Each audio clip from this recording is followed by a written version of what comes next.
നല്ല പരിചയം ഉണ്ടല്ലോ. എന്താ പ്രശ്നം? ഇത് നല്ല ടെൻഷനിലാണല്ല. സംഭവം ഒന്ന് പറ.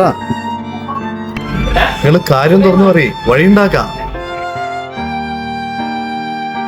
വിസിറ്റിന് വന്നിട്ട് കുറെ ആയി.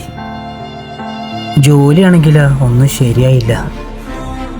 പൈസ കൊടുക്കാത്ത കാരണം റൂമൊന്നും പുറത്താക്കി.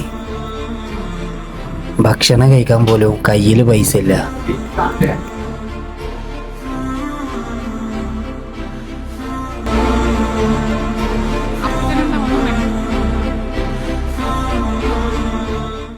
ഇപ്പോഴാണ് ആളെ മനസ്സിലായത്. ഇത് കുറെ കാലായില്ലേ ബുദ്ധിമുട്ടും പ്രാരാബ്ദം കഷ്ടപ്പാടും പറഞ്ഞ് നടക്കണ്. നിങ്ങക്ക് ഇടക്കൊന്ന് മാറ്റി പിടിച്ചൂടെ? അളിയ നാറ്റിക്കരുത്. നാറ്റിക്കരുത്. ഒരു ചായ പറയോ? അളിയ ഇതാരോടും പറയരുതിട്ടാ.